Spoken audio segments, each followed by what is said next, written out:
Timingan natin, makalipas ang, wag na yung ilang dekada naman, baguhin naman natin. Makalipas ang ilang taon, yan, nakatimingan natin sa suki. Ang tagal nang hindi nagtitinda mga kataba. Yan, bumili tayo ng pang ilang linggo na yan. Meron tayong spinach, mantika. Tapos, yan, halo-halo na yan. Kamatis at palamansi. Walang masyadong malalaking kamatis ngayon. Basta kung ano lang yung makuha ko, yun ang binibili natin. Tapos, meron tayong repolyo. Yung sistema niya sa pagkikilo mga kataba, gaganyanin niya lang yan. Sige madam, 10 piso na lang yan. Ganyan ang style ni Suki. No, diba mga kataba? Hindi ka ba masisihan sa ganyan? Tapos, yung mga gulay, yan, sari-sari na yan. Matataas ang gulay ngayon, pero marami siyang binibigay na consideration. Tulad nitong pechay, yan, mataas ang gulay niyan.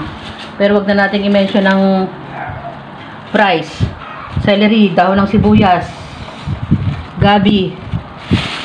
Sabi ko naman na, yan, ganun din ang binabanggit ko na titignan niya lang yan. Halo-halo na yan. Bawang, bell pepper, ceiling green. O, yan. Sige madam, ganyan na lang yan. Ganyan siya magpresyo. Diba mga kataba? Okra. O yan, iba't ibang klaseng gulay. Talong. Talong and winding road. Yan na, kinakantahan ko pa kayo. Tapos, talong na bilog. Isa lang kinuha ko kasi pansasahog ko yan sa ating pakbet. Naku, mag-enjoy na naman ako. Anong masasabi mo sa gulay? Alam mo ba, tinanong ng anak ko, anong marami mong binili ma? Karne. Sabi niya, talaga? Nako, ito mga batang to. Carrots. Yan. Yan. Ito, tumataas din itong ating, yan, luya. No. Luya. Yan, kamote. Yan o, yan. Meron tayong sibuyas at patatas. Pagdating naman dito sa prutas, yan, meron tayo dito pinya, saging,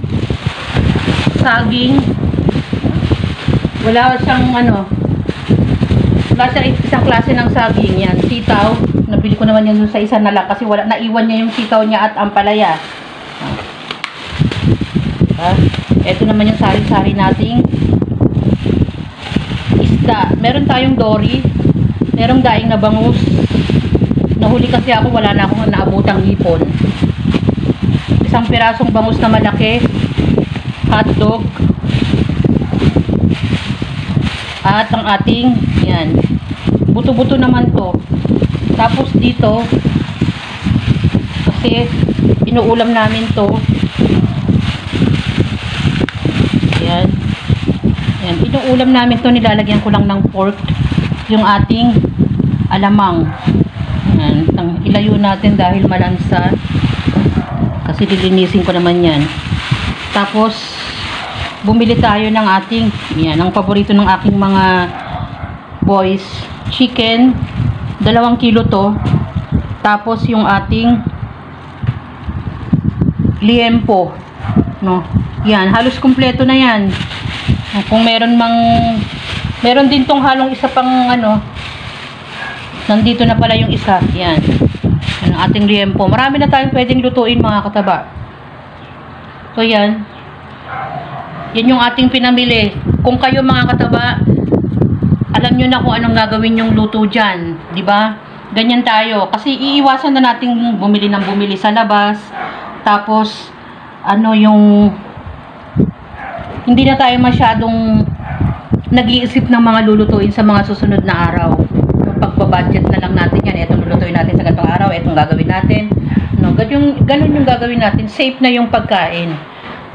Nasa sa atin lang kung paano natin i-budget yung pagkain natin. Kaya sasabi ko nga, mas maganda namimili ng maramihan. Kasi lalo na meron namang rep. Nakakatulong yung rep para ma-stock natin ng tama yung pagkain. Lilinisin lang natin ng maayos. Tapos lagay natin sa mga container yung pinamili. No, hindi yan basta-basta masisira. Uunahin natin yung madaling masira. No, yung mini-mention ko ng mga nakaraan. Siyempre, alam mo namang i-evaluate kung ano yung madaling masira. So yan mga kataba, At maganda rin yung maagang namimili. No? Salamat sa panunood mga kataba at mag-ingat kayo dahil paiba-iba ang panahon. So shout out ko yung aking suki na si Roland, no? Si Rolando Papa, nako napakabait naman na suki yan.